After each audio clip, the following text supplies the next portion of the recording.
Welcome, everyone, and welcome to the Lectern. I'm very excited about this conversation. I just got back from the first leg of the Philosophical Silk Road, mentally and spiritually both nourished and exhausted, and then I was quite sick. I'm finally better, and so this is my first sort of like, let's go. I'm really excited about this. So I'm here with Kieran McCammon, and you're going to get to know more about him. Kieran and I have been talking off camera. He does a lot of work on what he calls the trust apocalypse, which many of you have heard me making reference to and making reference to his work, because I think there's this deep, vicious cycle going on between the trust apocalypse and the meaning crisis. And that, of course, is then reverberating back into the meta crisis in general. And of course, that means we have to have one of the saints of the meta crisis here. And that person is my beloved friend, Jordan Hall. And he's here also to bring his particular expertise. What we're going to be talking about a bit is some of the project that Kieran is spearheading and guiding. And this is going to be very important around what the trust apocalypse is and how we can respond to it, especially at the level of collective agency, distributed cognition, extended distributed labor, things like that. But we also are going to push into some deeper topics that are sort of pressing on my mind, which is we're talking about trust here. And the notion of trust overlaps with notions of faith and overlaps with notions of troth, being betrothed, being coupled to something, binding yourself to it, a deep knowing by participation. As you know, many of you know, I've been arguing that those things have been lost or backgrounded or distorted in our culture. And I think there's a reason that fragmentation on how we know and see is also fragmenting how we belong to communities in a sense of trust. So there's going to be sort of a very practical, but also somewhat hopefully playfully intense.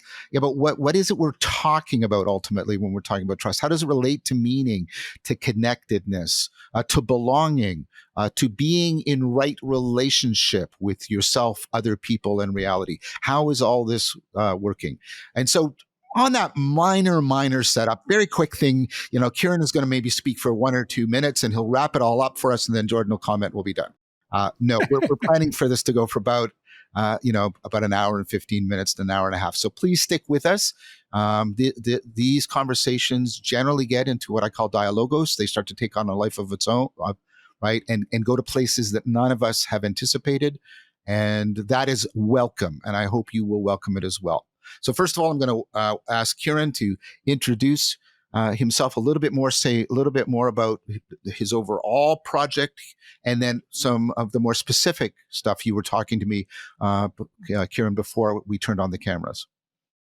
Yeah, thanks, John. An absolute pleasure to be here with you and also with Jordan, who, we've been working on this area. He's been working on it for way longer than I have, I think. But as we came together specifically to focus on trust.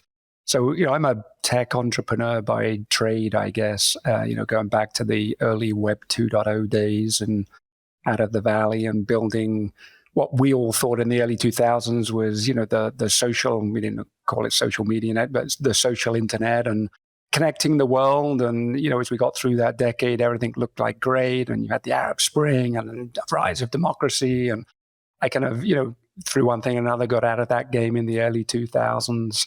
I think Jordan and I overlapped to some degree with his life trajectory as well in the startup kind of internet space. And it was 10 years later in 2022, I was looking back and just thinking, what the hell happened over the last decade? We thought we were, uniting the world, and all it seems to have transpired is we drove the world further apart. And you had it was like the pendulum swung back to the complete other side. And that for me started at just as a technology, kind of what happened, where did we go wrong type of introspection. So it feels very personal for me because, I was helping develop some of those algorithms back in those days to get people's attention and mine attention. And And again, we all thought it was for a good cause. And very fortunately, through a mutual friend, got connected with Jordan on this journey a few years back as we were looking at it. And we looked at lots of areas, breakdown of civil discourse, rising polarization. Is that the problem? Misinformation, disinformation. I think the Aspen came out with a report on the information disorder crisis. Is that the problem? And we kept just moving up and up. And I think it was in a discussion with the partners who are in the Trust Foundation with Jordan, and we were just upstream of all of this. It's not truth. It's not a truth apocalypse. It's a trust apocalypse. Upstream of all of this, downstream of trust is all of these problems, all of these symptoms. And really trust underpins, and trustworthiness, I think, as you would say, Jordan, even upstream of that. Okay, let's dig into there. And so we spent, really all of last year, from a system thinking standpoint, say, okay, well, what is it? How do we get here? What are the factors at play? And that's how we kind of ended up starting the Trust Foundation. And, we're very much focused on, hey, once we understand the problem, we actually want to do something about it. How do you solve such a wicked problem at a societal level? And so that led us into kind of where we are now with the approach we have of, this is bigger than us. We don't know the solutions necessarily. We understand, perhaps how we got here. And I've got 3 acts that we may touch on as we go through the conversation. But we realize it needs a whole society response. It needs, what we call a catalytic community to get things going, a kind of an action or an impact network where we bring together people, unite them under the higher purpose of the trust apocalypse, combating the trust apocalypse. And then our function is really to build the intelligence to direct resources to the right action. What action is needed, we don't know. It's not ours to say, but we can certainly be the stewards to help direct it. The resources to the right action based on the smart brains and intelligence that we're able to bring. And all of this is based on the work of General Stan McChrystal, and he captured in his book, Team of Teams. So we're not making this up out of thin air. And that was Jordan's insight when he came in and said, that looks like something that we knew we needed. We just hadn't seen it done before. Good on the military to kind of figure out and innovate on that. And we're now, that's Jordan, myself, and General Craig Nixon and Commander Kurt Cronin and Chris Licht were all kind of focused on how do we now drive this to action, not just admire the problem, as General Nixon would also caution us. Stop admiring the problem. What are we going to do about it? That was very helpful, Kieran. If I could just comment, I love your affect. Your affect is able to convey like a seriousness, a playfulness at the same time, which I find really, really like deeply appropriate to this. Like, we need the playfulness for the creativity, but we need the seriousness because this requires commitment. And the way your affect is just communicating and conveying that, I just wanted to comment on that. I think that you bespeak what you're speaking of, which is really wonderful. Well, thank you. I appreciate that. Jordan can bring all the seriousness because that's more his game. Oh, he's got an impish quality to him too. So Jordan, of course, you and I have spoken many times together in public and on my channel and so forth. But why this particular connection with Keiron? Why are you here now on this? Yeah. So this feedback between the theory and the practice, which is. Theory without practice is impotent, but practice without theory is at best a random search. And so, as he said, as we began to have the conversation, the practitioners, the action-oriented people, kept zooming in and trying to tackle a given problem. And let's just go with misinformation. And generally speaking, because they were not properly guided by the proper theory, making more trouble than solving anything. And so the effort was to find out, like, what is the actual shape of the problem? What is its characteristics? And what are the orientation basis of depth? And even just in the preamble that we had today, when you reminded, let's say, that trust, it perhaps even deeper, more properly, is pistis. And this orients a bunch of things. And so the reason I'm in this conversation is to bring together people to embody the notion of a catalytic community in practice, in reality. Like, this is an example of a catalytic community. Keiron is my friend. John is my friend. Keiron has things that would be able to be of service to John and vice versa. Let us put that together and kind of nurture that relationship until it starts to kindle into a bigger and bigger flame. And of course, since we happen to have built the internet, let's see if we can put this thing to better use. Excellent. So I'm going to start. This has been a wonderful way. I already feel this is very alive, which is excellent. I'm going to start by picking up on, I like the idea. Epistemologists have a phrase, reflective equilibrium between theory and practice. You revise some of your practices because of your theory. You revise some of your theory by your practices, and neither one of the poles gets priority. They're in a complete partnership at all time, and that's sort of the best way to home in on reality in a reliable, not a perfect, because there is no perfect algorithm, but in a reliable manner. And I suppose that's part of where I want to start. The reason why I think trust is really important. And Kieran, of course, I'm acknowledging right off the bat all the important, sociocultural, downstream effects that you're talking about. But like I said, I want to do what you were originally talking about. I want to get as upstream as possible first. And so it seems to me that we're coming to a recognition that the Enlightenment, meaning the period that started modernity, its recommendation, it's very strongly internalized in our culture, recommendation that we pursue certainty, and that will give us what we need in order to alleviate existential anxiety, coordinate our labor, and achieve the good life. We will seek certainty. That has collapsed. That project of we will base our lives and our community and our science and our literature on this quest for certainty, epitomized by Descartes and Leibniz, right? That has collapsed. I'm not going to, if anybody wants, if either one of you want, there's just all kinds of reasons from science, epistemology, critical theory, history, right? Everything. So we can't rely on that. And the problem is we undermined a lot of the old systems that were trust-based as we tried to replace them with certainty-based systems.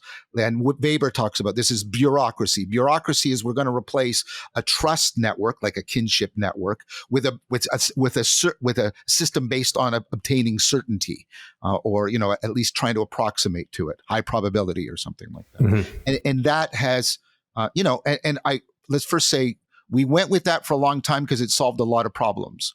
But what's now happening, and my part of this is the meaning crisis, is that because that project ultimately fails in terms of, of being a way to comprehensively guide our reason, guide our wisdom, guide our connectedness to each other and to reality, we are bereft. We are left in a kind of Kafkaesque system that's still running, but the thing that was supposed to legitimate it, the certainty, has collapsed, but we have lost the communitarian, cultural, and cognitive structures that were based on trust in this deeper sense. First of all, I want to know if, and this is how I'm seeing the deep connection between the trust apocalypse and the meaning crisis, because the meaning crisis is now experienced as I'm atomized. I pretend to be an autonomous self, the great idol of modernity. I'm an autonomous self, but what really happens is I'm beset by heteronymous forces. I claim I'm autonomous, but I'm actually being manipulated by massive technology and social forces, and it's not to my benefit. I'm lonely. I'm isolated.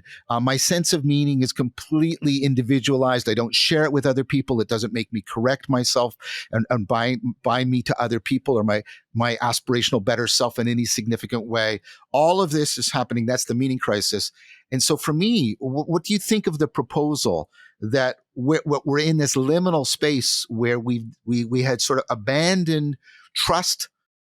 I'll call them ecologies. I don't want to call it a system. We've abandoned trust ecologies for systems of certainty, and the systems of certainty across the board are collapsing, and that's where we are. I wonder if that, first of all, lands with both of you.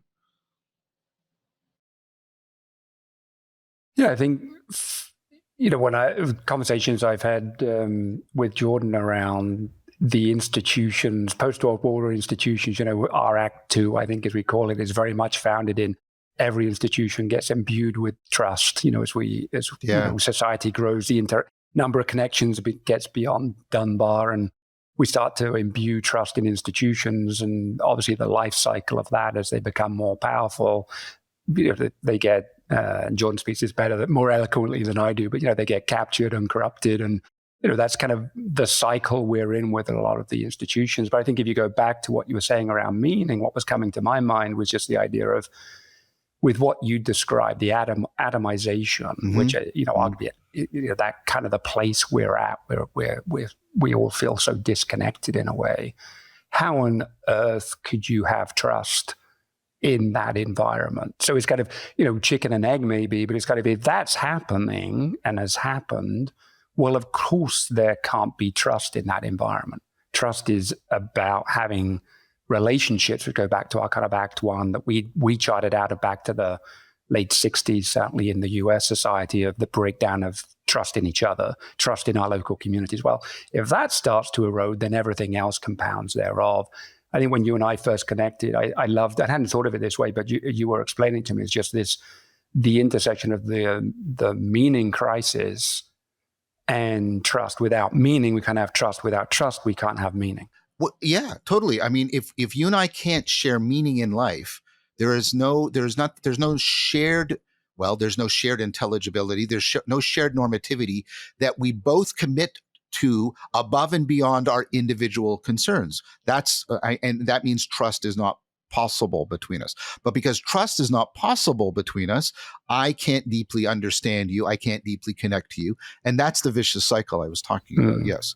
And what I'm proposing is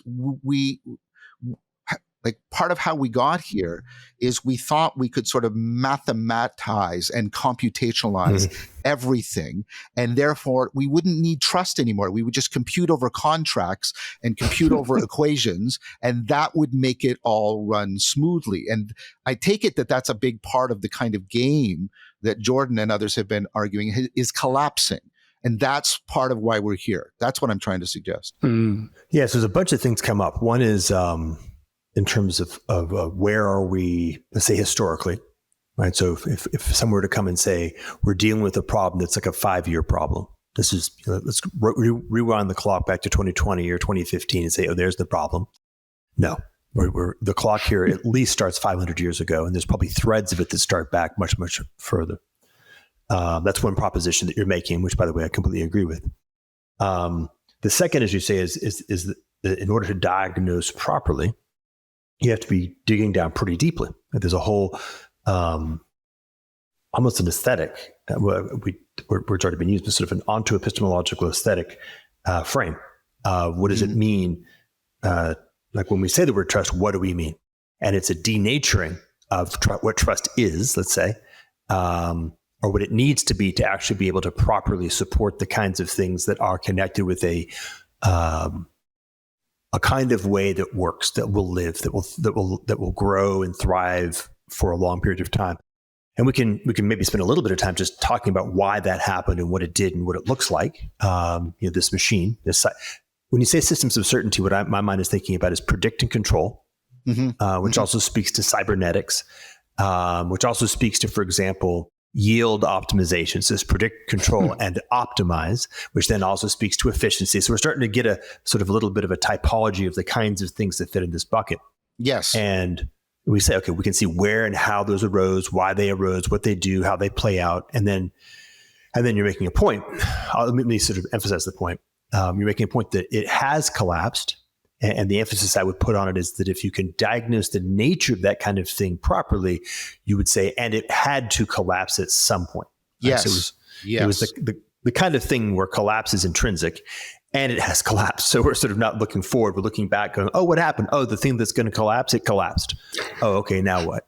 And so historically, and how would you even describe this? It's almost like the the philosophical or the conceptual equivalent of reaching back 500 years. Like we're going to have to go very deep into our conceptual stack and say there's something really, really deep here that we forked on 500 years ago. And now whatever that is, 16, 17, 20 generations have been operating in this way of framing trust that we're going to have to go all the way back to before that fork to recover that. And then that is the way that we can respond properly to the complex set of events that are unfolding as a consequence of this collapse. Excellent. That is exactly what I was trying to get at, that the deep history means there are deep cultural cognitive structures at work, and addressing this is not going to be something that's like you say, we'll just do 2 or 3 things. This just requires a profound rethinking, reorienting, if we're going to properly take up addressing the trust apocalypse. At least that's what I'm arguing. Yep, totally. And let me branch really quickly, because just to kind of keep it here. So when I met this crew at the McChrystal offices, and they were talking about what they had done in the context of the Joint Special Operations Command during the global war on terror, at kind of like the peak of it, what I was noticing was like the theory and the meta theory. Because what the meta theory tells you is that there's really only a couple of places where the level of existential intensity is present to force a group of people to go back into this kind of depth. And war is one of the very few examples. Monasteries are another example, but war is more common. And so it makes sense that the work would have been done at the tip of the spear in a conflict. Now, of course, for most Americans living in the suburbs in 2007, the war that was going on in Afghanistan and Iraq was not existential, but for the people on the ground, it was. And that was all that mattered. And so what happened is that in the intensity of that experience, this is the way that General McChrystal puts it, is that they said, hey, 2 things are true simultaneously. One is we're doing the thing that we do, being the ones that we are, the best that we have ever done in history. And 2, we're not winning, which, by the way, is special operations code for losing. And so therefore, there's no answer to be found in just bulking up who we are. Like, this is not a question of becoming more effective or efficient at who we are. It requires that we go through the transformative process of literally learning how to become a whole nother kind of thing. Yeah.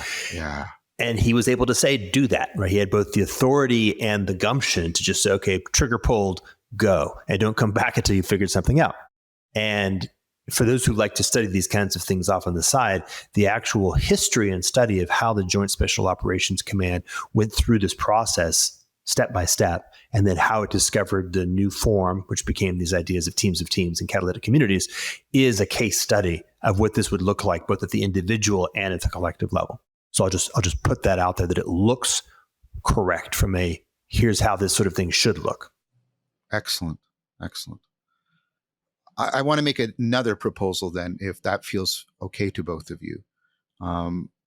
So where the general collapse of the pursuit of certainty and efficiency and computational technology and all of those are wrapped up together, and there's sort of a Heideggerian critique there, but I'll just keep going.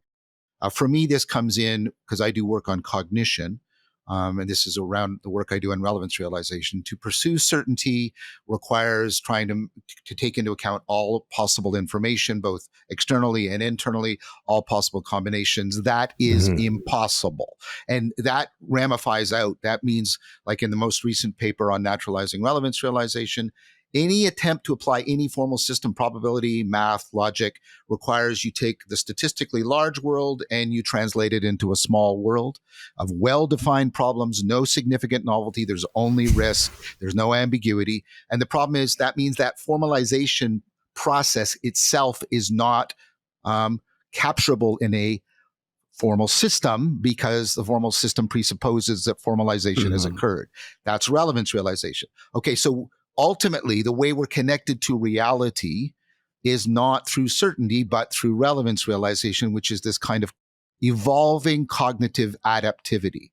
And I put it to you that when we start to talk about evolving connectivity, it's evolving, it's adaptive, it's constantly trying to maintain continuity of contact Like think about an organism that's adapted to its environment. It's constantly learning, shifting across generations. It's constantly maintaining a coupling. It's participating.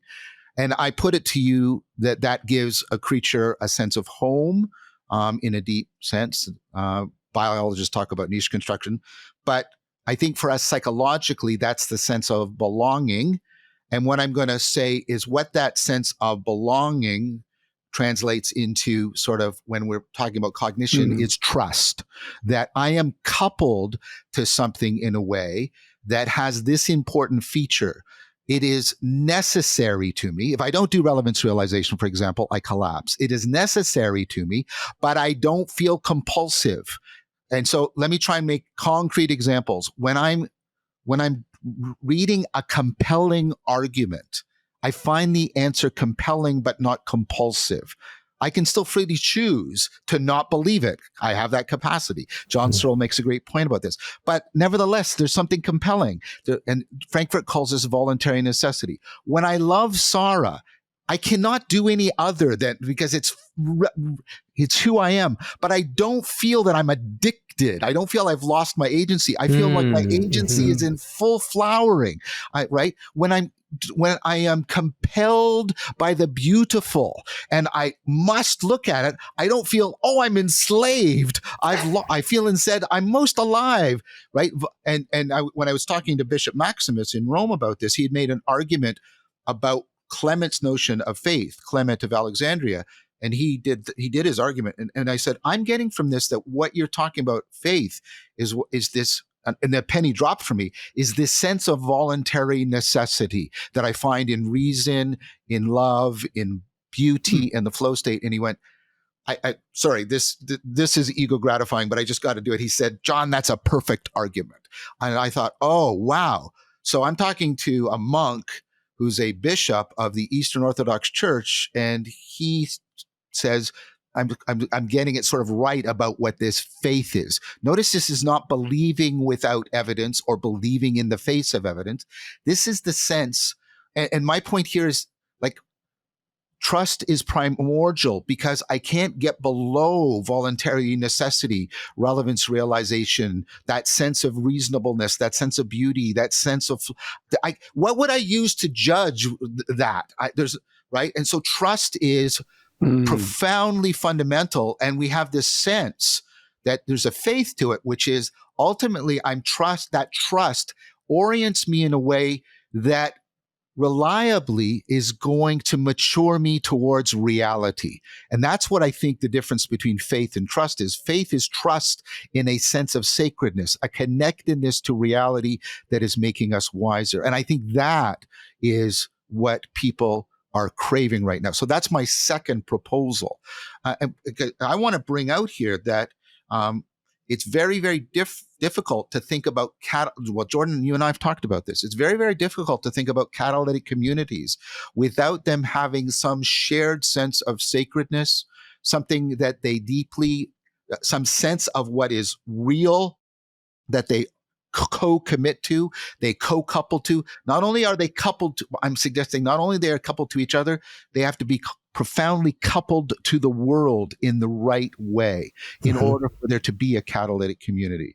And that's what I think is the deep connection between the meaning crisis and trust. Because the meaning crisis is people feel not only disconnected from each other, they feel uncoupled from reality. Their world seems full of bullshit. It seems surreal. And that is another reason why they can't trust. You can't trust something if you don't sense that it's real. So that's my second proposal.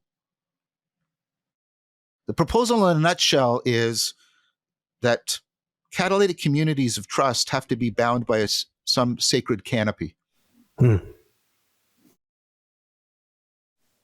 So I was just reflecting back on obviously all the stories, Jordan, you and I have heard around, General McChrystal's and then his work bringing the team of teams methodology into kind of the corporate world through the McChrystal Group and management consulting. But going back to that kind of his early experience, I don't know. I mean, I could frame it as sacred in a way because of the nature, as John said, the military, that, when you're in war, you figure out how to innovate. The imperative is live or die, it doesn't get, a much stronger imperative than that. If we keep doing it this way, we die. If we innovate, we may die, but we may not. Let's go innovate. And I could say that in that context, obviously, how do you bring it out of that context is a different discussion. But in that context, you could argue, well, that was pretty sacred. I mean, you've got, you talk to any special operators and their love and trust, just of their team, their faith in the mission, whatever. Jordan, you reflect on it probably better than I, but, there is something, I guess, sacred there. We've looked at it, how do you bring that out of that context is a catalytic community can't exist without a calling, without that's it. The networks, the nodes in the community have to, I don't know if subjugate is the right word, but they have to almost subjugate themselves to the shared, I've always called it the shared higher purpose, the thing that is bigger than all of us. Yes. And something like the trust apocalypse or the mean cry, clearly that's bigger than all of us and any one of us. Even if we're a node that is a network below, the whole team of teams is the idea that every node in the network is itself a network type of thing. But I think, bringing it out of the military context where I say, I believe there is definitely something very sacred as the thing that holds the community and the mission. I mean, they clearly had, and it obviously not, depending on who you talked about, is kind of going back to that time, the mission was to kill or capture terrorists at the end. That was, and Stan talks about it in his book, that was kind of the unifying, but at the end of the day, the sacred was we live or die. We're either going to win or lose. We're going to live or die. I think bringing out of that context and the work we're now doing of trying to say, okay, well, how do you use this to combat true wicked problems, societal level wicked problems? We always anchor in, hey, the first thing is you've got to bring people together. There has to be some convening that brings people together. And that's kind of what we're working towards now later in the year. But we have to all unify under a shared higher purpose or higher calling, or, maybe there is a sacred element up there in some respect that we're all bound to, that is bigger than us. And if you have, and John, I think from your lived experience, if you have people in there that kind of aren't willing to, and again, subjugate's not the right word, maybe let me find a better word, but aren't willing to, surrender, maybe is a better word, surrender to, this is bigger than us. Yes, there's something in it for me. I think you have to be practical. We're all human beings. There's nodes in the network. And I think that was the lived experience out of General McChrystal's work was, people came to it because there was something in it for them, but they stayed because there was a bigger calling here. Just the self-service part, the good for me got them in it, but that wasn't going to hold them. What held them was, there is something bigger than us that we're all working towards. And that's how he managed to bring together very tribal, different groups of special operations that, would never talk or work together in a normal world. Jordan. Yeah, my mind turns towards a conversation that I heard between you and Jonathan about the notion of spirit, which I think is these notions begin to really collapse, which is to say that there is some form of identity that has the characteristic of a hierarchy of values that includes the fact that as I participate as a member of this identity, two things happen. One is the hierarchy of values, I subordinate or I surrender to that hierarchy of values. And I notice that as a consequence, this orientation, this participation harmonizes my own values hierarchy towards the highest. Right? So this is what's in it for me is not just that I can do something kind of here horizontally, but rather I can actually access and participate in values that I can acknowledge are very high or even higher than I'm able to perceive or achieve on my own. And that's what holds me together in the multiplicity. So we're very much talking about this question of multiplicity into unity. And we're very much talking about this question of a spirit and the existence, the ontology of it. There is something that is, And we are participating in that isness. And of course, this is fractal. So we could say that from the meaning perspective, or from the individual meaning perspective, to the degree to which I perceive myself as this kind of thing, and my multiplicity of people parts are coming together in harmony, unified under my spirit, I am now able to feel a sense of meaningfulness in my own life. My choices are aligned. How I'm spending my time aligns with the way that I ought to be spending my time, that kind of stuff. And then as I come into a fractally larger node, the three of us, and we notice that the time that we are spending together is actually fruitful, that it is bearing fruit. There's a reason why the three of us are speaking at this moment in time. And there's something out of the spirit that is present in this triad that each of us are part of, and it aligns with each of us. It highlights and accentuates and even enables the emergence of things that we could not do on our own, but nonetheless we value from our primary self, that kind of a thing. And so that fact that there's an emergent value that I would love to get access to that I can't on my own, well, shoot, the only way I can get it is I play with this group of people. That creates a very powerful binding. Like, oh, now I know why I'm participating in this multiplicity, in this unity, because it actually furthers myself in a way that I couldn't possibly on my own. And also there's something even irreducible. Like I myself actually expands as a consequence. I am holistically more, right? It's not a narrow thing, it's a broad thing. So the proposition that the notion of catalytic community, which is very, very distinct. So let me make a separation. You have something like networks over here off this hand, so you got the screen. Networks, and that's the nature of the world that we live in, is a network of networks kind of world.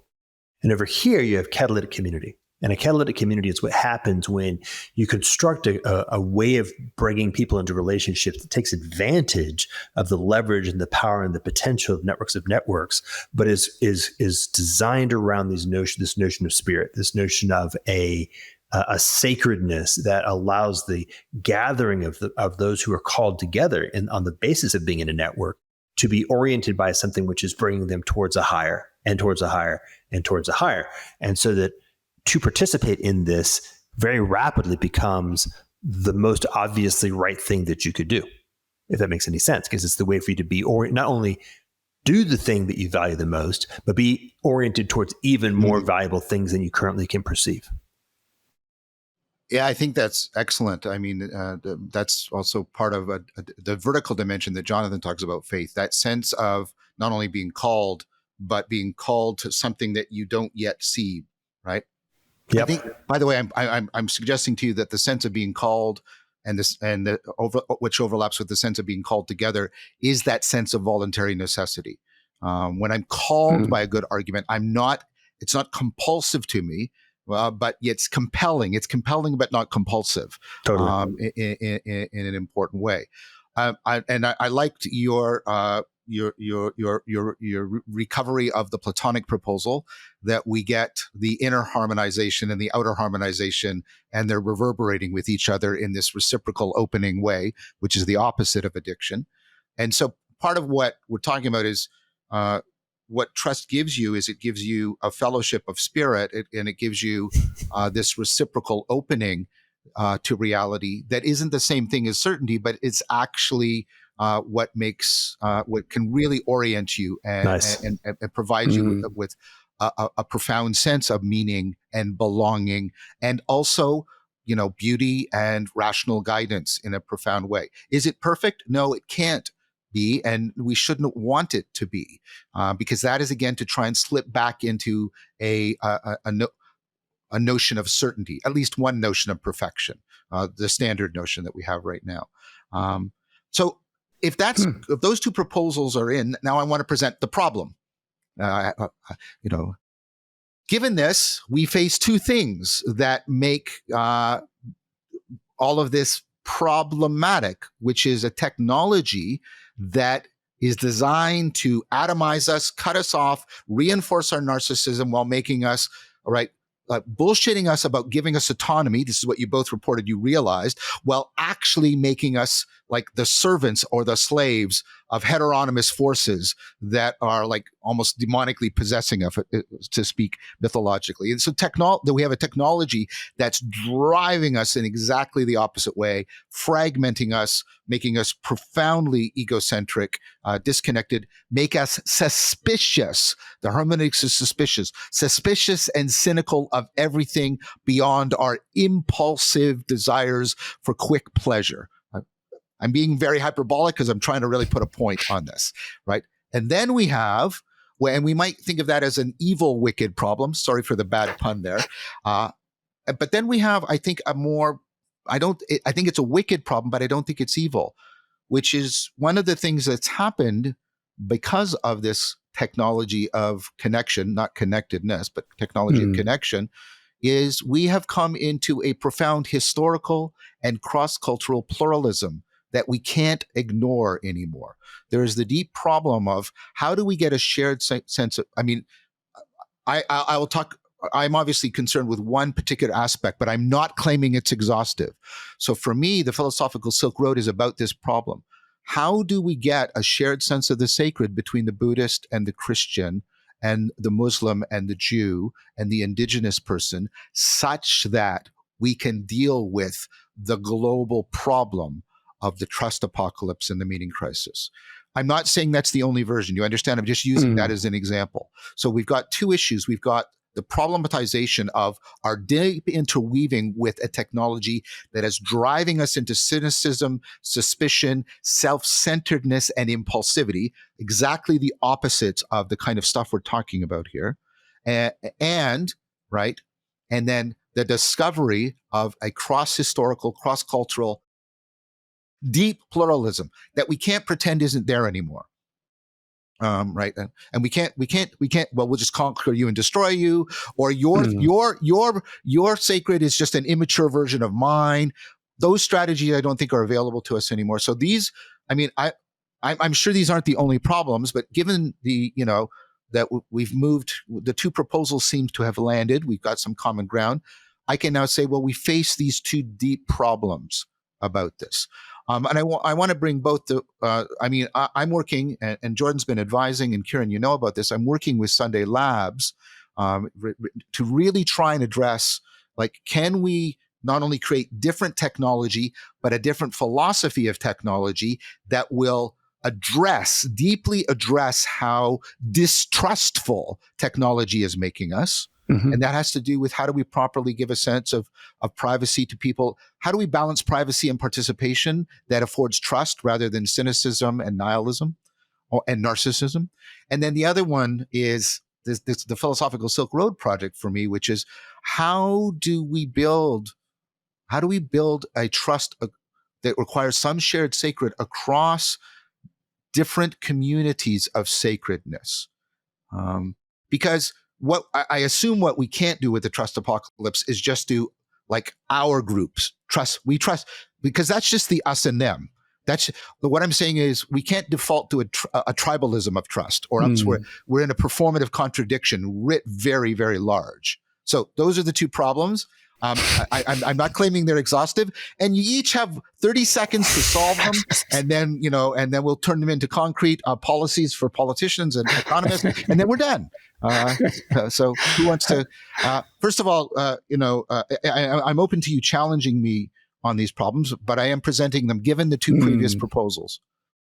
Well, I'm going to take two pieces, very distinct. So the first is, what's the right way of describing it? So this has to do with something like, in a particular kind of mediated context, we have historically produced methodologies for producing larger than Dunbar aggregates of people.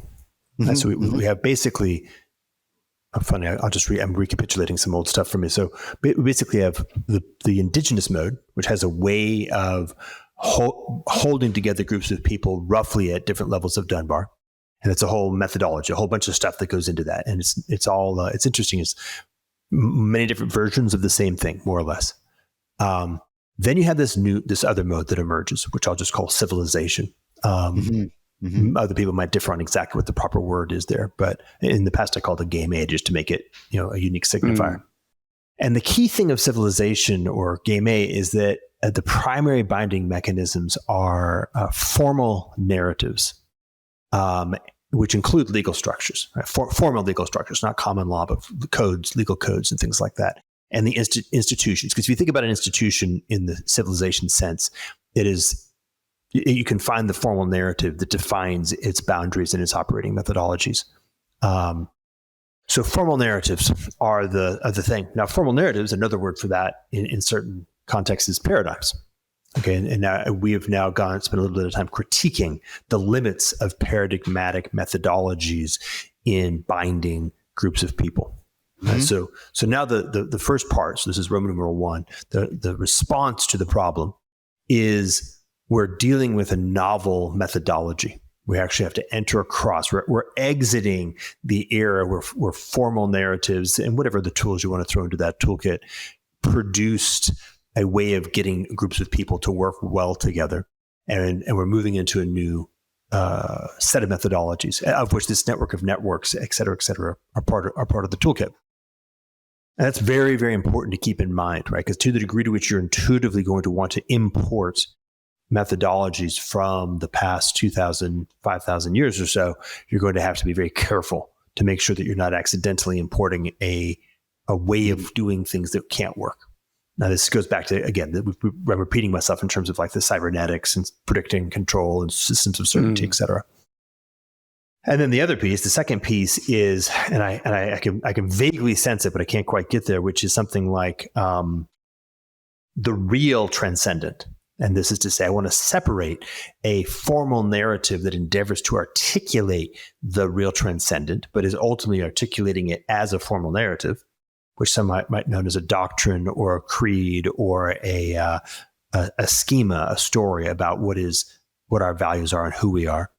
And then over here is the real transcendent. And so the only proper answer to the proposition you're putting forward is that if there really is an actual transcendent that transcends and embraces or integrates and orients, if there's a spirit that includes all of us in this multiplicity, then we need to find it and orient ourselves to it. And if there isn't, then there isn't, right? So in some sense, it's extremely simple.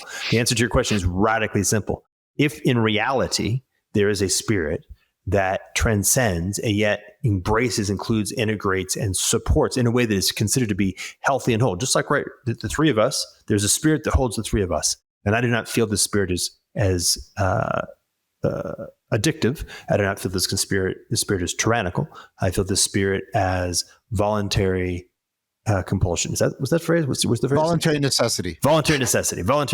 So I feel the spirit is voluntary necessity. So the question is there in the transcendent and in the real, right? The really transcendent, is there really something that has the characteristic of voluntary necessity for all people that currently are in the world?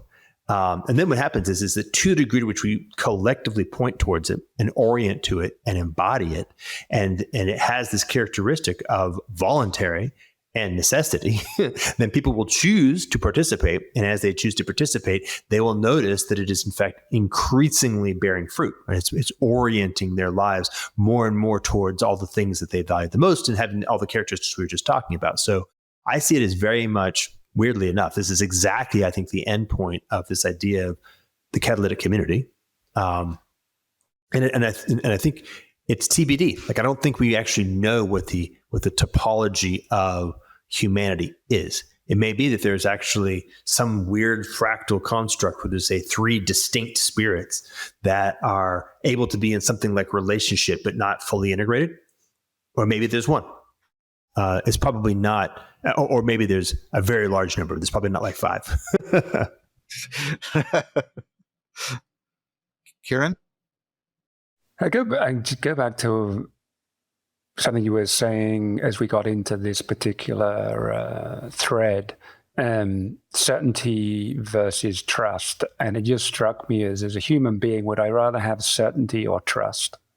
And it was like, well, trust, obviously. I mean, it just seemed like for me, it hit me as quite a profound kind of insight of, well, of course I'd want, why do I want certainty? I don't want certainty. I want trust. That's, I think almost, I was thinking earlier of, the kind of evolutionary, biological, survival imperative that the trust exists, as you were saying earlier, is like a more profound thing, certainly than certainty, because without it, how on earth would we have survived, and come together? So there's probably something biological here for sure that makes love and trust, really profound human emotions or feelings.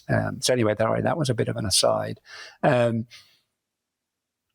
mean, I'll come down a few levels. Obviously, up to the level of humanity, civilization across the globe, different belief systems. I share kind of, I think, the thought process we got to at the end of last year. And this is a little more kind of, if you will, looking at the US and society in the US as kind of ground zero in a way. And you talk about the atomization, that technology. Well, where did the technology come from? It came from a certain place in America, type of thing. So as we looked at it, we kind of said, okay, there's 3 acts. Act 1 was the beginning of the breakdown of societies post-World War II, the 50s into the 60s. Robert Putnam, with Bowling Alone, in his latest book, Upswing, kind of writes about that. Even his latest book goes back to the late 1800s, the Gilded Age, likening where we are now, the atomization, the rise of social inequality, very, very similar, or parallels, should we say. And his point around it is, hey, we've been here before, and we've been able to get to a point where we reached the peak of trust in society, trust in our institutions, trust in each other in the mid-60s, let's say. And it's been downhill ever since. That's why this is not a 5 years ago thing. This is certainly, in my book, multi-decade. Obviously, with Jordan, it's 5 centuries, or you with it's 5 centuries in the making. But Act 1 is kind of, hey, trust in each other. It's trust in myself, starts there, trust in my neighbors, trust in my community. And we realize that that's where it started. And if we can't do something to reverse that with technology or otherwise, then, it doesn't matter what else you do. But we also realized that, but if you just did that, that's probably not sufficient either. So we kind of rolled into, I think, a lot of what Jordan had been digging into for 15 plus years with Game A, Game B, was the nature at the civilizational level and the nature of our institutions that we imbue with trust, and their own life cycle of where we are now. So we kind of looked at that and said, and Jordan, this is your world way more than mine, of just, hey, well, stacking on top of the breakdown of trust in each other was Act 2, started in the early 70s, Watergate, the end of the Vietnam War. And, you can see the trust in our institutions, whether that's the military, religion, government, the various branch, the polls just continue to show you that, okay, so that's been happening, and that's been stacking on top of our breakdown of trust in each other. I could argue underlying this is all of the meaning crisis, which is the almost the bedrock that all of this is now stacking on. Okay, so we've got to figure out what, and our thesis, and certainly, that Jordan's put forward and I subscribe to, is we're not going to fix the institutions from within. We don't trust them for a very good reason. They are no longer trustworthy, but we still need institutions. We still need journalism, because that's how society comes together to create a shared consensus-based reality that we can actually operate from and make sense of the world and move forward as a society. Clearly that's been fractured. Clearly we've lost that. We don't need the journalism we've got today. We're not probably going to fix the journalistic institutions we have today. So what are the new institutions and new institutional forms we would need? Okay, great. What would that? We don't know. But if we could bring the right people together, they will probably figure it out. But we also realize that, well, if you just did that, and lots of people are out there trying to figure that out, but if you just did that, necessary but not sufficient. Okay, now you move to Act 3, which you talked about quite eloquently, which is the perverse incentives of the attention-driven economy. The technology, I would say, we all had the high hopes in the 2000s that got captured in the 2010s with the early kind of machine learning algorithms and early AI and and mining for attention, and then realizing, hey, you can sell people's attention, and suddenly I'm, if you're not paying for the product, as Tristan Harris, I think, said, you are the product, or someone said, marketing-wise. So, okay, we've got that deficient environment that you talked about, and you kind of say, well, okay, how do we combat that? And we've got ideas on what would be trustworthy AI, which touches into the work you're doing with Sunday Labs for sure. Mm-hmm. What would be an internet of humans? The ability to connect authentically verifiable humans. I can only be one human. You may not know exactly who I am, but I can only be one me. I can't pretend to be lots of me's. How do we connect that and allow us to share or, authenticate verifiable information from human to human? Or what would that look like? And I think Tim Berners-Lee in his open letter beginning of last year said, this was not the internet I imagined. The walled garden, what we need is the missing protocol layers that would allow us to truly create an internet of people, an internet of humans, the people-centered internet. There's various people working on it. So we kind of said, oh, that's awesome. And I'm a technologist, so that's my world, that's my shtick. But we looked and said, well, necessary, but not sufficient. So we looked at it kind of chunking down a little bit from the level you were at. We kind of said, there's 3 acts. All of them are necessary. We hope that the 3 of them would be sufficient. Okay, so how do we now get people innovating? And we kind of look at who are the builders, who are the innovators, typically founders of companies, founders of maybe nonprofit. Who is it that's trying to figure out how we bring communities back together? Great, let's go support them. Who is it that's figuring out, decentralized newsroom for distribution of news? Okay, great. We've got a founder who's working on that, a company called Amulet. Oh, how is he going to solve it? We don't know, but how do we support that work and bring them into a trustworthy, the catalytic community that can support that work? And then likewise, who is it that's trying to figure out? We've got companies and founders who are really interested in what would be a trustworthy social network where trust is first and foremost. Hey, that's really hard. Absolutely that's what we need. But how do you get society to move over from a Facebook or an Insta, okay, we know that's our hard problem, but we need to have lots of shots on target to hopefully get a few to land. So that comes back to then the spirit, I guess you could call it, of the catalytic community. The good work that we're trying to catalyze is not top-down driven. It's not, hey, we've got, hub and spoke, we've got all the ideas, you go do it. It's like, hey guys, we don't know the answer. But if we can we do trust in the process, convene the right people, create the right container, united by that, whatever that calling is. And then we're just there to try and, be the stewards, to be honest with you. It's the thick neck hands kind of quote, the next Buddha will be a Sangha. Yeah. That's kind of what we're talking about here. We're not going to solve it. Jordan doesn't know the answers. I don't know the answers. I don't. You don't know the answers.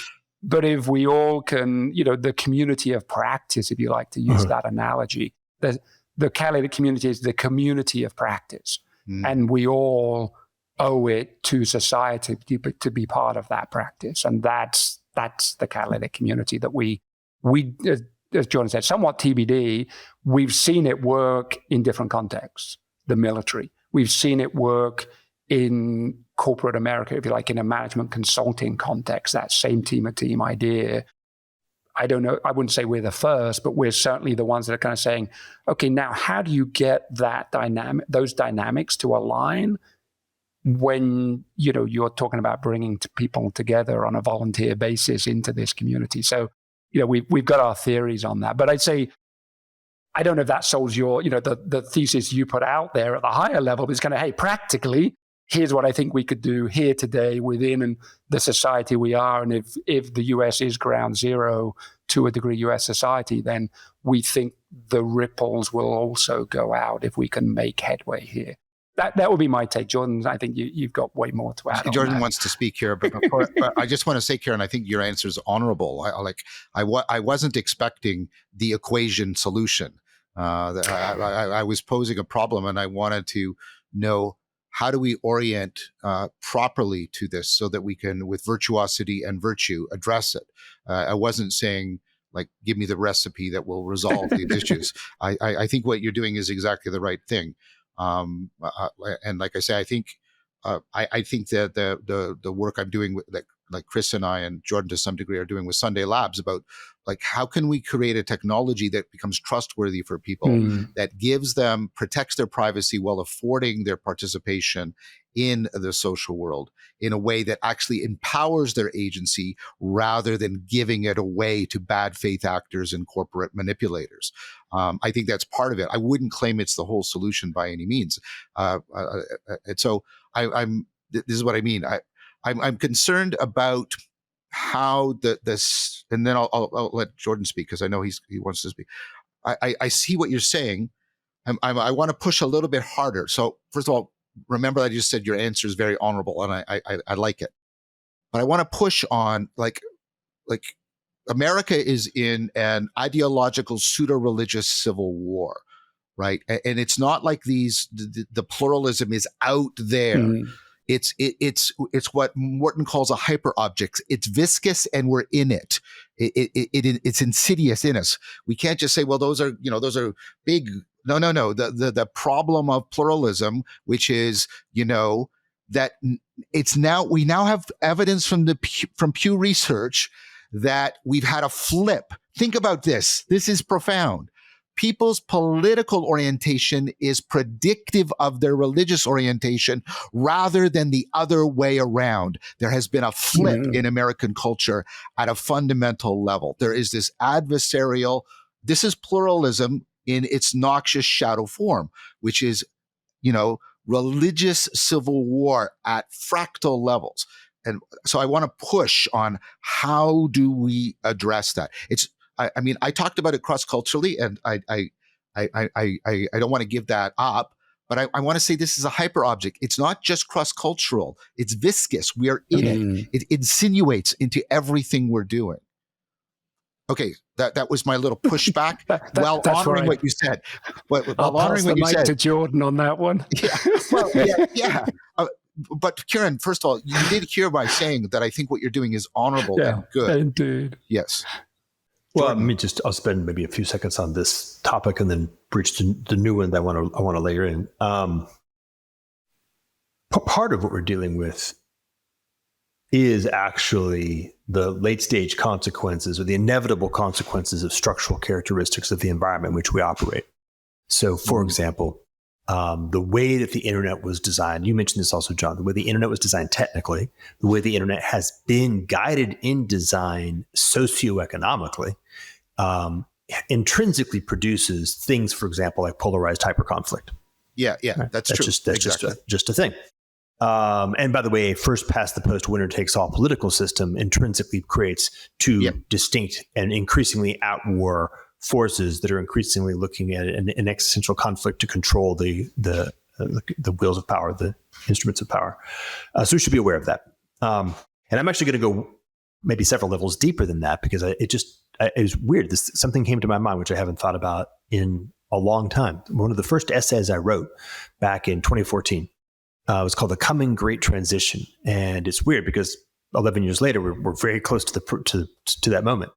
What it spoke about was, on the one hand, the practical consequences of the fourth industrial revolution, most notably AI, in terms of accelerating the breakdown of the economic and political systems in which we have been operating. And what it did is it basically posed a distinction between societies of scarcity and societies of abundance. And that we have been running societies of scarcity methodologies all the way back to the agricultural age. And so for 10,000 years, we've been running inside increasingly effective versions of a scarcity mentality. And I mean this both in terms of the individual scarcity mentality and the incentive landscape and the operating landscape that we use to coordinate individuals together. And one of the things that's happening is that as we've been becoming more and more capable of, for example, just being productive as a result of the lever of energy and technology, we've moved into this weird middle zone where we're no longer usually dealing with scarcity, at least in the West. We're usually dealing with what did I call it? Plenitude or too muchness. So, or opulence is the term that I would use now. But what we have to do is figure out how to move into abundance. And here's what I mean. If It's actually very simple. There have been now a lot of people talking about massive unemployment as a consequence of AI, particularly among the white collar jobs in like the next year, 2 years, 3 years. And it's already beginning to happen. They're beginning to see it happen. In the context of a society that's fundamentally premised on scarcity, unemployment is existential. And everybody ultimately is at the bottom, every other person is ultimately a competitor with you for some portion of a scarce pie. All right. And so to be unemployed is to have been ejected from the society and to be very, very, very contingent, because society needs to have that be very motivating so that you stay attached and continue to be part of the productive machinery. In abundance, people are opportunities for collaboration. And there isn't a fundamental sense of competition for a fundamentally scarce pie. There is rather a fundamental sense of the abundance that emerges when we collaborate with each other. Right? I don't want to spend too much time on it, but the point is that these are very deep distinctions. And by the way, in the essay, I point out there are actually distinctions in the nature of reality. There are certain things that are rivalrous in nature, like let's say hamburgers. If I have it, you don't have it. If I eat it, it's gone forever. And there are other things that are anti-rivalrous in nature, like this conversation, where by participating in it, everybody simultaneously has a copy of it in their own heads without anybody losing it, and it becomes a more rich conversation. So the fact that ontologically reality is in fact composed of both of these kinds of things, the rivalrous and the anti-rivalrous, tells us that you can premise an entire way of being on the rivalrous, which would just say you can premise on scarcity, or you can premise on the anti-rivalrous. The reason why I want to bring this up is that level of distinction, which is possibly, by the way, going all the way back to the beginning of the cosmos, speaks to the answer to the problem that you raised around the incentive landscapes that have been driving the technological systems that we're operating under. The reason why Facebook is extractive is because when you begin to build an institution that is larger than Dunbar, you begin operating under the rules of bureaucracy, which is a scarcity organizing construct. And you're operating in the context of the market, which is a scarcity organizing construct. And therefore, you have increasingly sociopathic, effectiveness-driven, optimizing human coordination groups, companies, competing in increasingly sociopathic ways to extract only optimizing narrow bands of value, just money. And that's the best you can do, by the way. And so what we find is the bizarre thing that the end result of that is these attention strip mining machines that are designed to simultaneously maximally addict you to the maximally useless, meaningless things, is a result of it's an inevitable and unescapable result of the architecture that we have, the generator function. That's the technical term. The generator function is driving the entire system dynamics.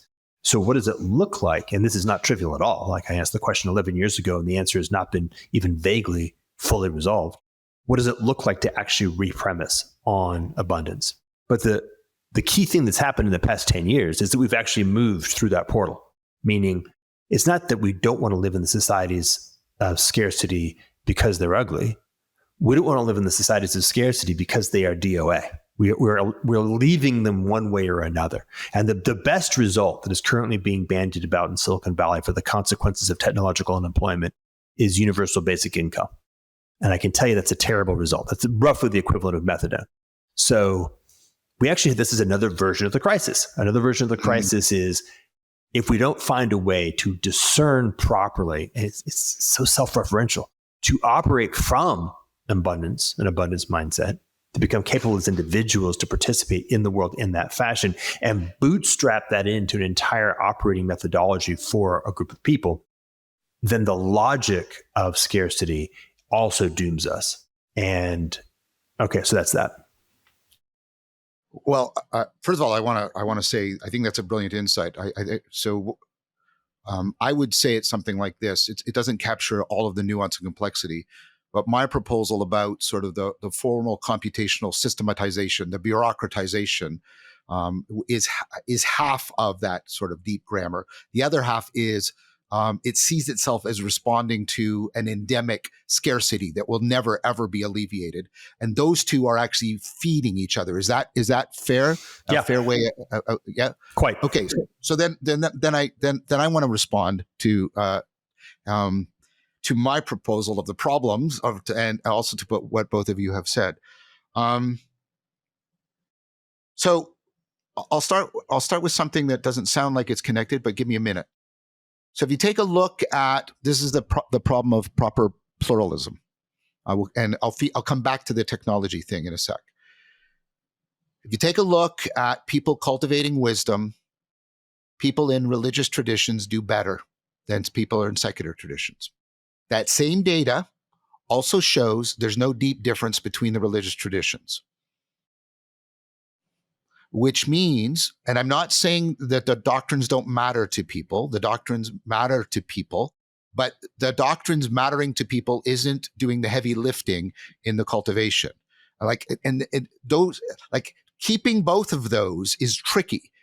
To reject the first is to just fall into a relativism, and to reject the second is to ignore the fact that the propositions aren't really doing a lot of the work around meaning. And I'm trying to get to a place where I can hold those together, and I don't quite know epistemology what it looks like. I'm just stating my commitments. But let's take that. Let's take another thing. This is a Stoic move.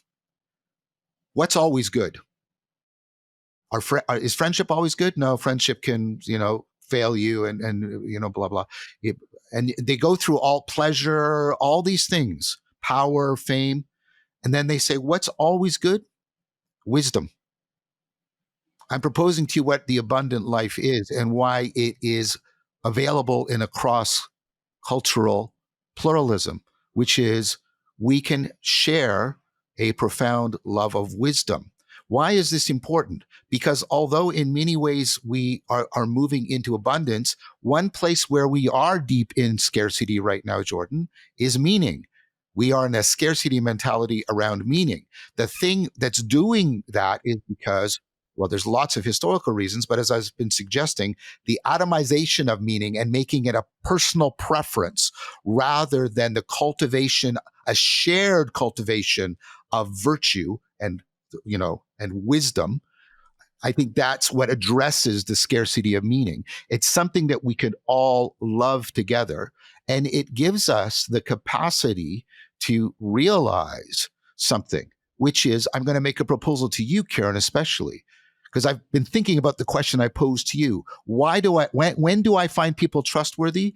When I think that they are cultivating wisdom. I don't mean academically, but if I like use Jordan's word. If I see a wholesome orientation towards the cultivation of wisdom in their life, I trust them. It doesn't mean they won't screw up. It doesn't mean they won't make mistakes. It doesn't mean they won't hurt me, but I will continue to maintain contact with them because I trust them, because they have submitted, like the word Islam, right, to the cultivation of wisdom. That makes them trustworthy. This is, Jordan, why I trust you. We have some deep disagreements about some fundamental things, but I trust you profoundly because no matter what the changes that go through you, I have realized there's a through line in you in that you are oriented towards the cultivation of wisdom. I realized this profoundly with Bishop Maximus, and I'm making a proposal to you that, right, and this is the other place. You mentioned the military. The other place is the monastery. And the monastery does exactly what I'm proposing, right? That there's a model there for how people from very diverse backgrounds, right? And what's interesting is the fact that cross-religiously, monks are able to deeply talk to each other, very deeply talk to each other. So I want to propose to you that, right, there is a shared sacredness possible to us that addresses the pluralism.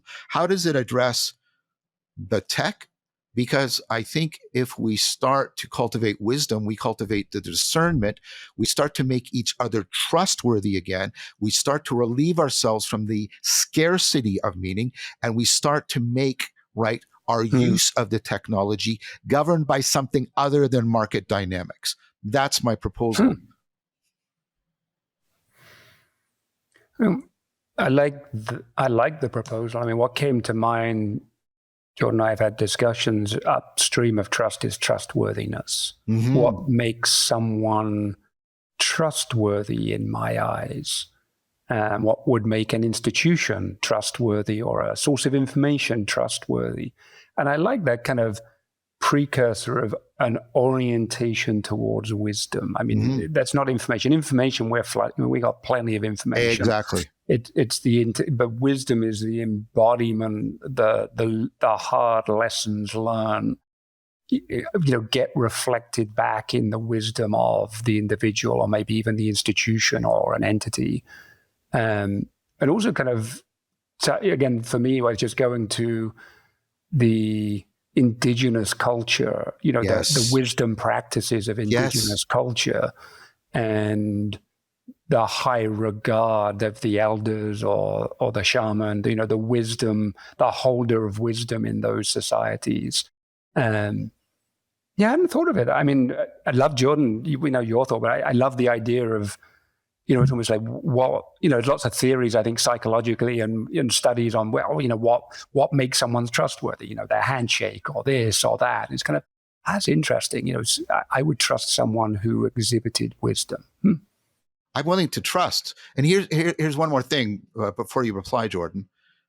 I would argue that, and I have argued, and I mean academically published and continue to do so repeatedly, that wisdom is the profound education and enhancement of that relevance realization that's primordial to our sense of trust and connectedness.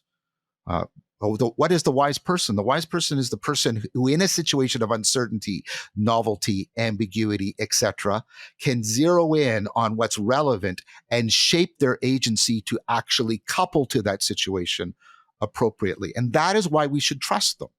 That is because we don't have a sense that trust is just given. We have a sense that trust is in some sense earned, but it's not earned by providing us with certainty. That's the promise of modernity that has failed.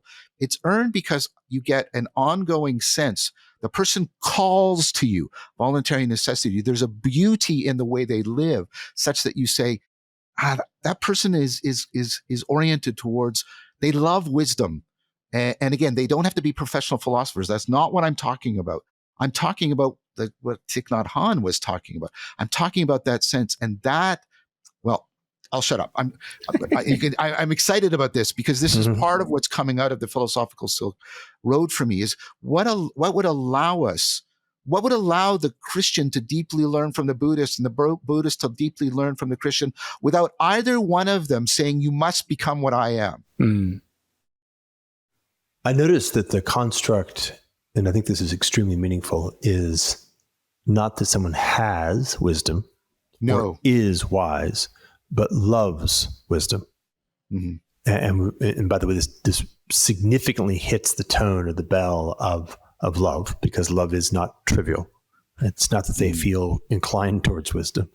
They don't have positive affections about wisdom, but rather that they are engaged, they're grappling, they're fully committed to their lives being in relationship with, which involves the inevitable suffering. And by the way, the inevitable humiliation, to have cultivated adequate humility to be able to begin to move towards, all of which are characteristics. As you start to check the boxes, you go, oh, okay. And what's interesting is this also harkens back to this previous point about the notion of the transcendent real. Right? To someone who loves wisdom, or is a lover of wisdom, and I mean this in the romantic or the sense of being a lover, is engaged with reality. Mm-hmm. Right? Is engaged with reality from the point of view of the transcendent and the immanent, right? Engaged directly with it, living life, and therefore has and this notion of wholesome, which means both whole and holistic, and is wounded thereby and is grown therefore in this engagement. And so therefore, when you're having a conversation with somebody of that sort, you're having a conversation which oftentimes is characterized by first person.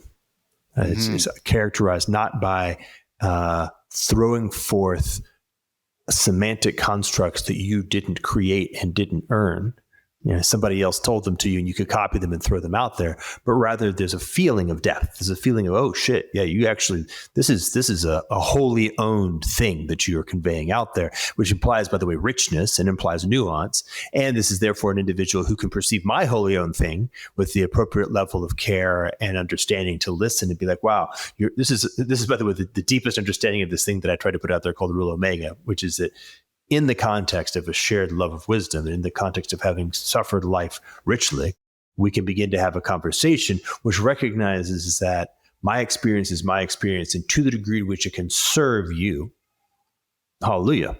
And to the degree your experience can serve me, hallelujah.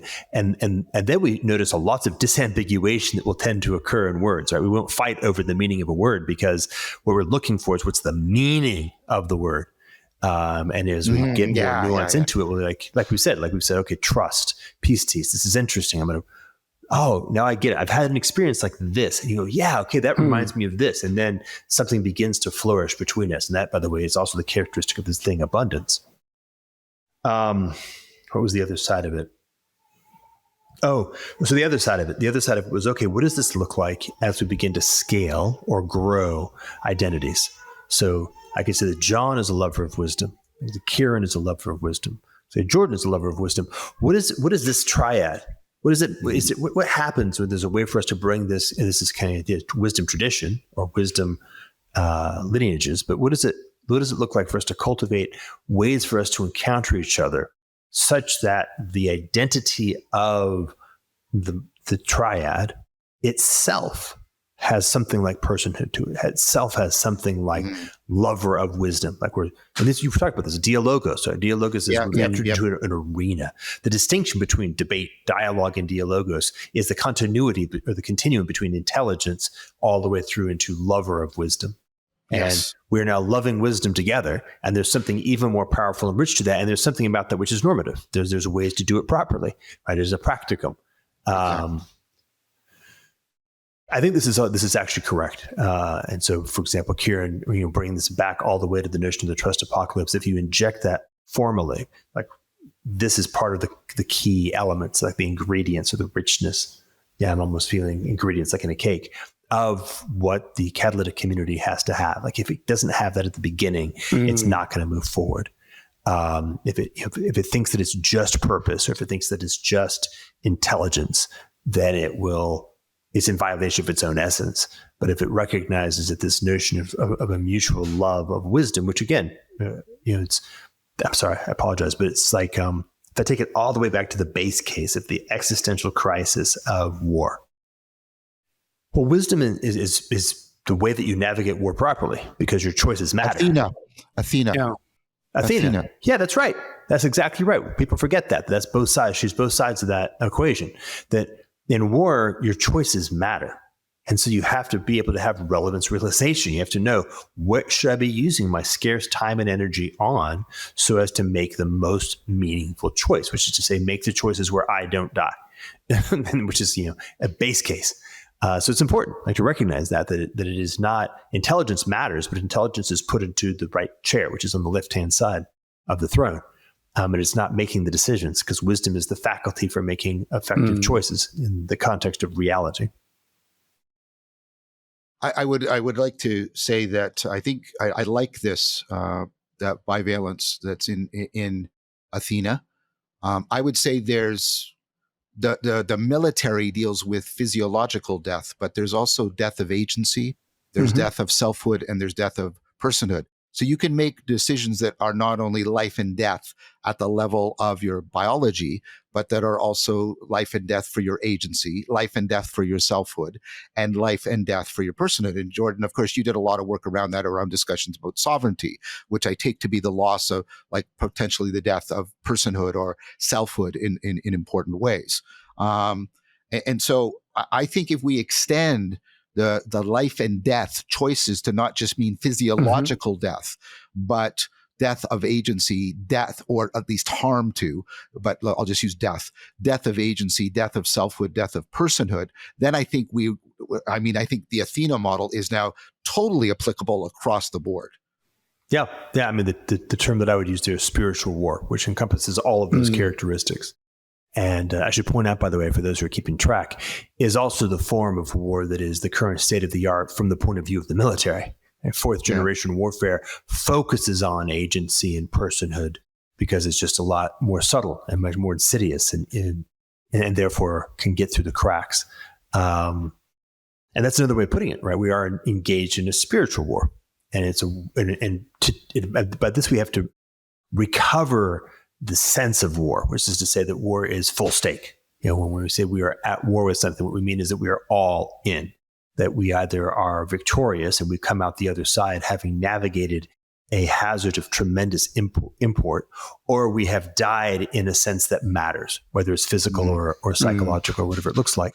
And so that's, by the way, meaningfulness at its sharpest point. If you're navigating a profoundly hazardous environment, regardless of what it is, having a child is a form of war in that sense. And so it's interesting. But and this goes back to Athena, right? She's not, you don't have war as Mars. That's a different quality. It's a different kind of thing. Yeah, I mean, one way I've been talking more recently about the meaning crisis is a sense of death at the level of personhood and selfhood, and to some degree agency that is not biological death. When people are finding their lives meaningless, they often will use death and loss language in a profound way. Totally. And this is why suicide becomes a possibility for people, because there's a hope that if I do physiological death, somehow that will reboot, to use computer language, the lost agency, selfhood, and personhood, which of course is it's magical thinking in the pejorative sense. We were talking about this last week, Jordan, but the quote from one mentor of mine of the hell on earth is to meet the person I could have been. I mean there's an element of that which is the stakes, that's it goes to the agency part, I guess, but the stakes are very real. And I love Jordan, my mind had gone the same place, I think, with you. When we think about our catalytic community, we have this triangle, very similar. We have kind of at the bottom, which is where we started, is an intelligence function, again, modeling on some of the lineage of where the catalytic community comes from. Okay, intelligence function aligns resources to right action. I think you're right, Jordan. Really, it's a wisdom practice. It's about wisdom orienting resources to the right action.